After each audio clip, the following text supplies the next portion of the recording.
What's up, everyone? Good morning. It's your friend Will.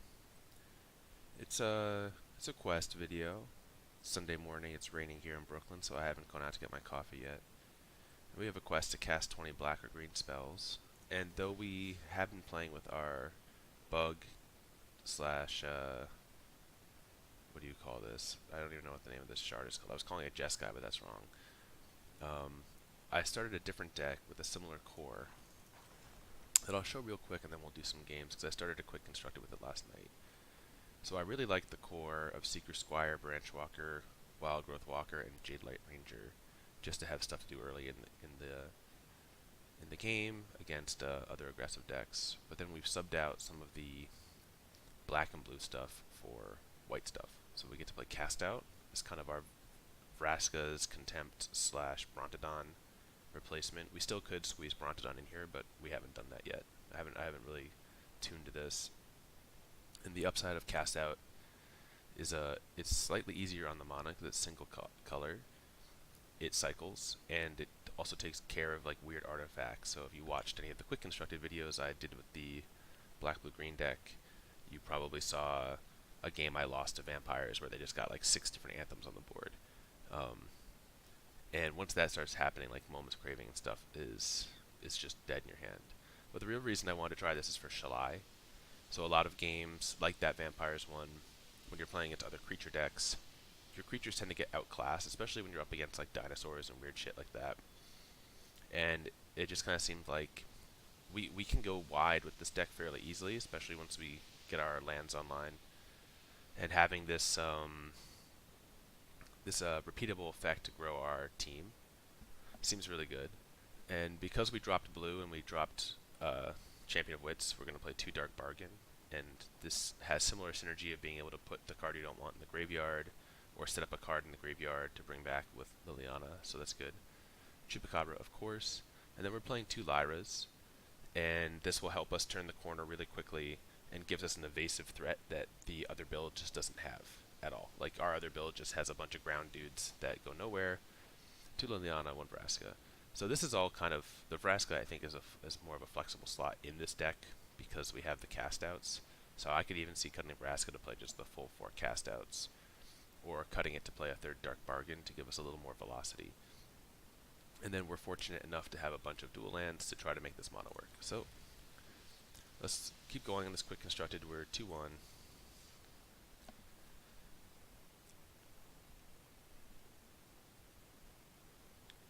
And let's finish our quest. I think we're not that far away from getting to like 12,000 just gold, which is where I want to be to then buy another 10 packs of either Amonkhet or Ixalan and try to get some more dual lands and wild cards and vault progress and work towards making some other cool decks. Opponent goes first. We have no 2 drops or anything, so I think we have to mulligan this. This is marginally better. At least we have a 3 drop here, and if we draw into black, we have a 2 drop. And we're going to draw into black, so we're going to draw this first so we can play this tapped. And then Seeker Squire. It's going to delay our Jade Light Ranger, but against red deck. Oh no, it's not going to delay our Jade Light Ranger. Okay, we're fine. So we're going to go Forest into Sun Petal.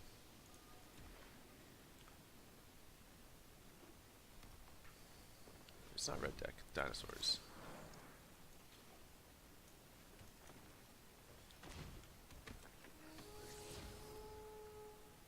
Library. So we'll delay the Jade Light a turn, and hopefully they don't do too much. I mean, it's dinosaurs, so they can just get pretty explosive here. We have to watch out for... Oh. This is the downside of playing Cast Out, is kind of the prevalence of Brontodon in the format.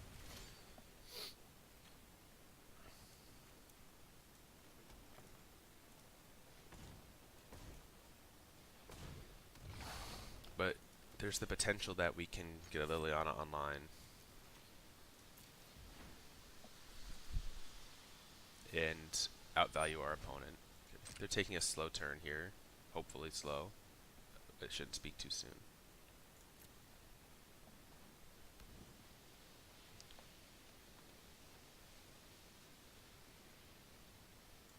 we get so blown out by the dinosaur removal spell. Okay, it looks like they're on more of a slower ramp build.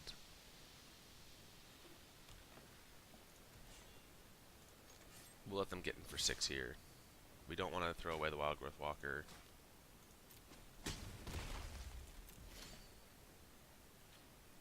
Cool. So the Isolated Chapel gives us the mana we're going to need to play Liliana. Depending on what we draw here. I think we're going to keep it.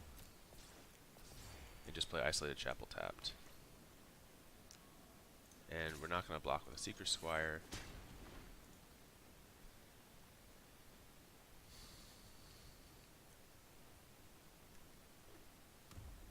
Now next turn we'll decide between casting out or playing Liliana.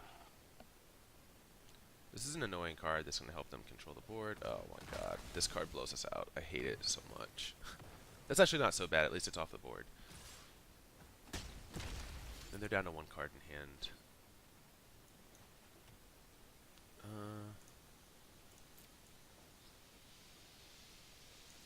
I think we actually want to minus and bring back our Explore creature and try to find land for next turn, Vraska.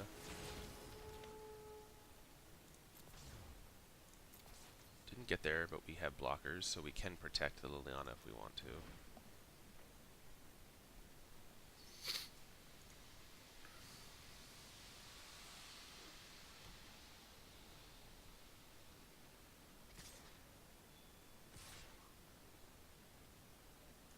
And I think we do want to. I think we're going to block like this. Unfortunately... Oh, no, that was actually perfect. Okay. Yeah. So because their dinosaur died, their drover with 2 damage on it shrunk. And, done nicely for us. So we milled over some Shalais.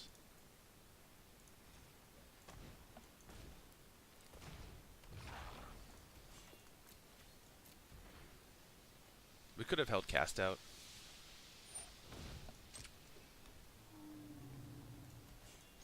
But we'll held up cast out. But I'm not too afraid. We're both playing off the top of our decks, and I like our draws a little bit better here. I don't want to bin Liliana yet. I want to get back our Angel with her next turn or play Vraska. No attacks. I'll be pretty happy to double block here because they've got so many lands in play.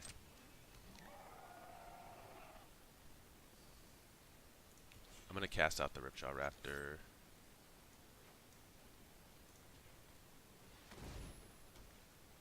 I want to keep them top decking.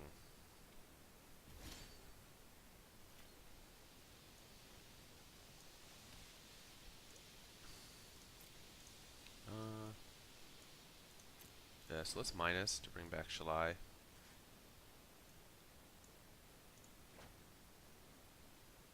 We can even just hold Vraska here.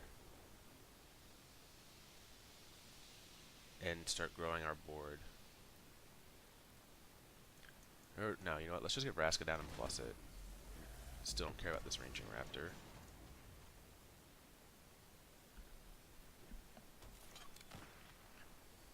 Yeah. So I think it's fairly trivial to win from there. We have repeated removal from Vraska available. And we're going to just start growing our team every turn. So that's the idea of the deck, more or less. It's kind of just like a bigger version of the blue build.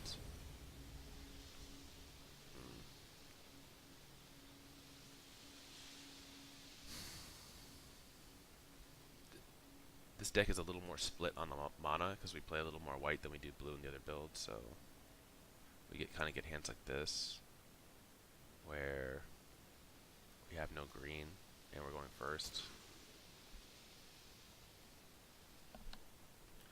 There might be ways to solve that. I'm not very good at building land bases, and I don't know any of the calculators or anything.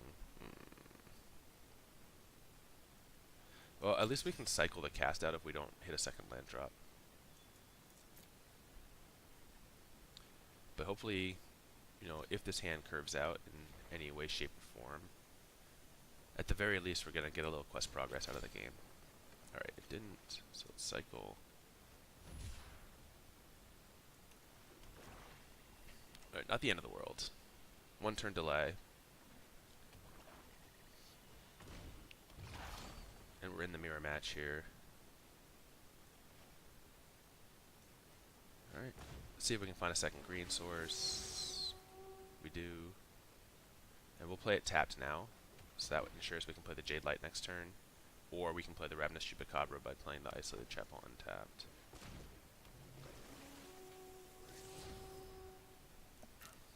So we probably want to save the Chupacabra for that.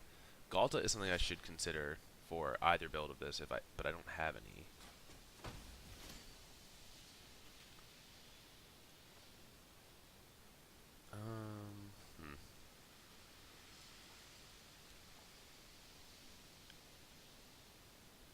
I maybe just want to make use of the Moment of Cravings here.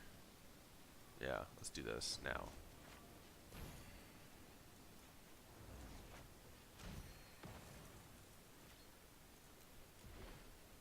Before that gets too big, and that lets us reserve the Ravenous Chupacabra for the Galta. They didn't put it in the graveyard. Oh, they did put it in the graveyard. But that might mean they have another one.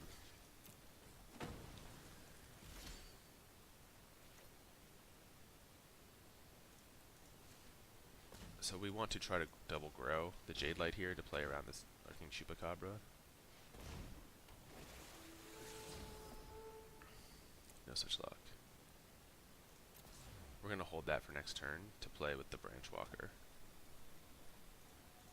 They're most likely going to explore, trigger, kill our Jade Light Ranger. It's kind of annoying. Oh, okay. That's actually an okay result for us. So maybe we do want to just play this turn. Get their Chupacabra off the board, prevent that value. We can play Wild Growth Walker. We're giving them a turn to kill it, but it's okay.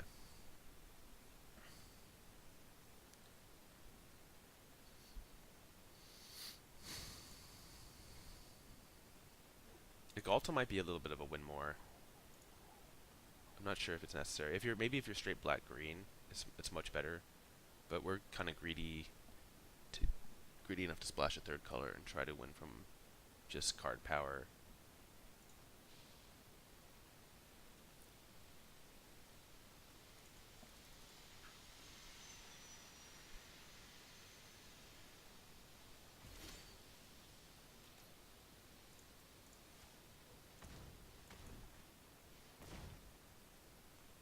Be holding like a Vraska's Contempt here.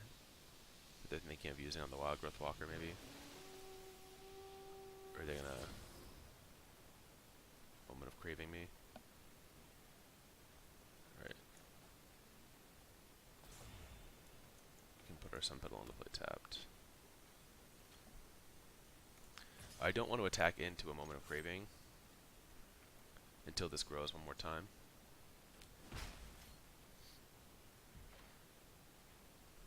We're happy to trade damage back and forth since we do have repeated life gain in play. So, oh, no, they just have this. That's fine. I think we top deck better than them. We have Planeswalkers, we have Shalais. I think because we have Shalais, we don't want to trade.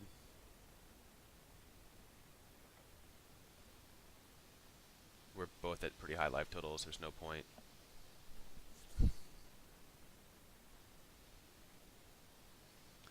I guess the upside to playing fewer colors is they get to play these utility lands.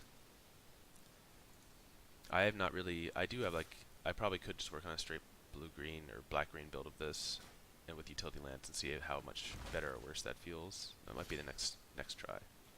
Alright, so this is solid top deck.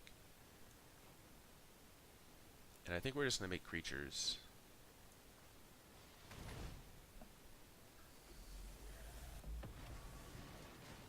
And block.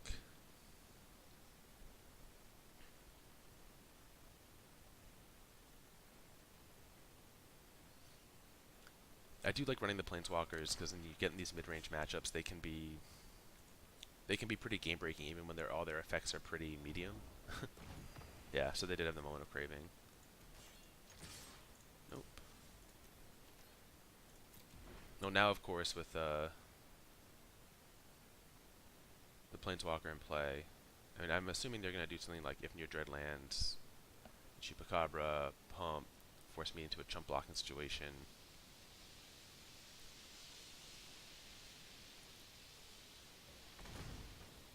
Yeah.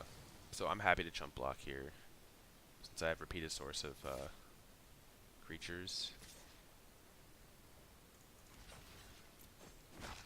If I draw Liliana, it's not bad to have this in the graveyard. Like, all this stuff in the graveyard is good, so.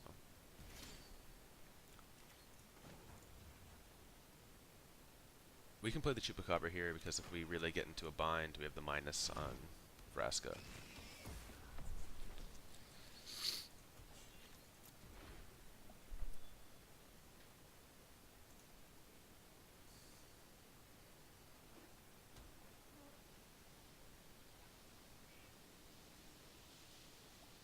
Wins the game fairly quickly in board states like this too. Like, we get to ult next turn, we have 2 menace creatures.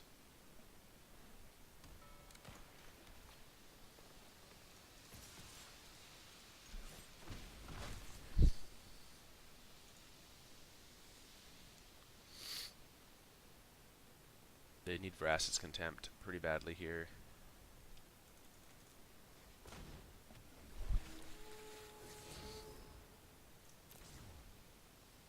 Even 2 creatures is not enough because both of these have menace. So we just get to minus Vraska.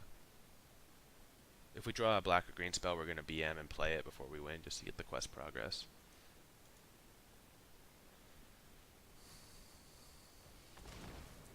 It still doesn't do it, friend. Sorry.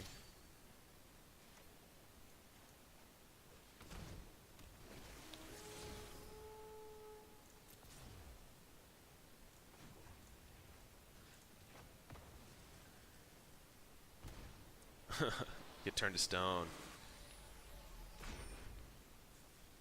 Cool. We got a ton of quest progress there. So let's finish off the quest. And then we'll go get coffee because it looks like there might be a slight break in the rain.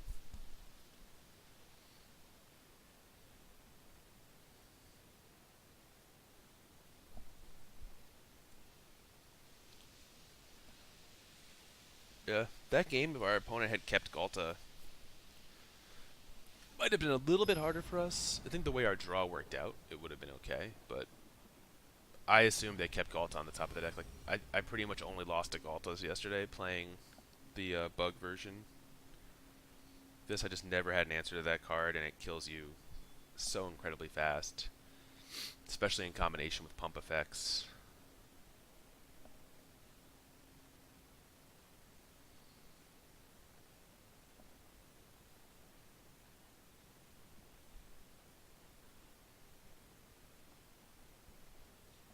Okay. So we're on the draw. We have 2 drop. If we keep our opponent mulliganed.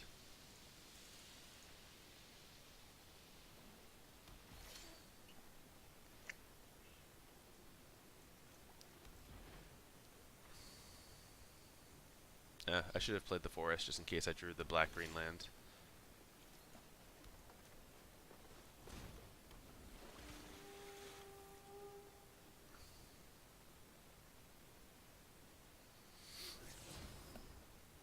Okay, well that'll give us something to play next turn. Happy with that.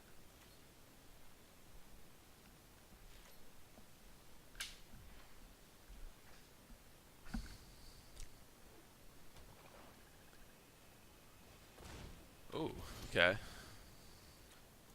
It's good to see something a little different here. Library. Our opponent doesn't know about our black, so that'll be a bit of a surprise to them. Though it does kind of dead these. Like, the first black source is good, but... Okay. Got us.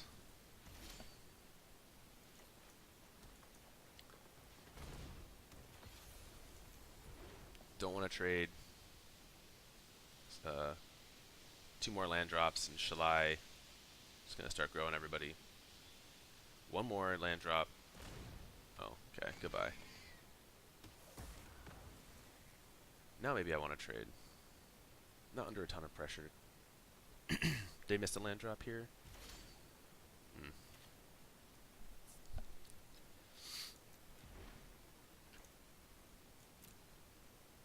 Well, we want to play one more green or black spell, and we finish the quest at least, even if we end up losing here.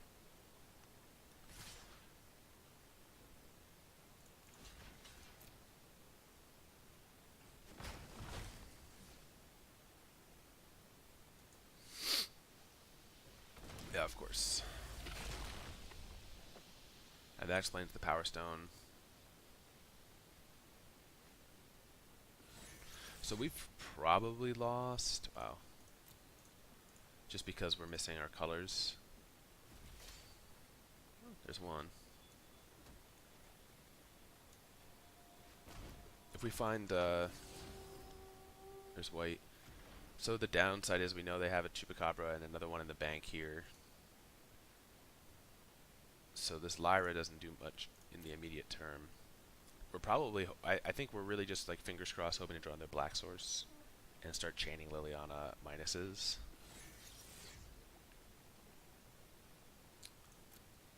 Out of the swamp. Liliana's Mastery. Don't really know.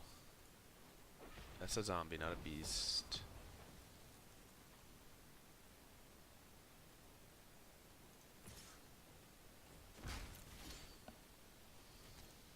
Alright. Black source.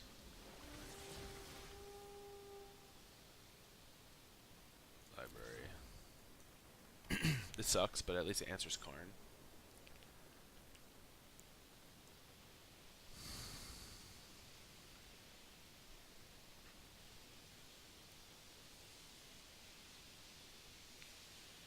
So they know that. Maybe they...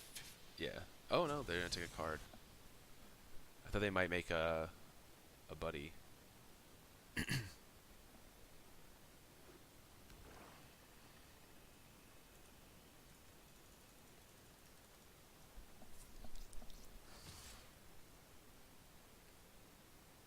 Well, since we do have Planeswalkers that we're a degree closer to casting, don't think we want to block yet.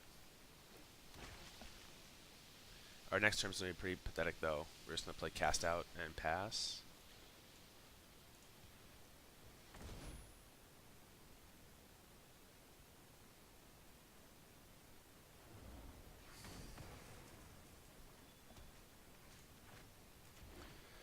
So we're on a 2-turn clock here. So we have to hit Black Source to Chupacabra, the zombie.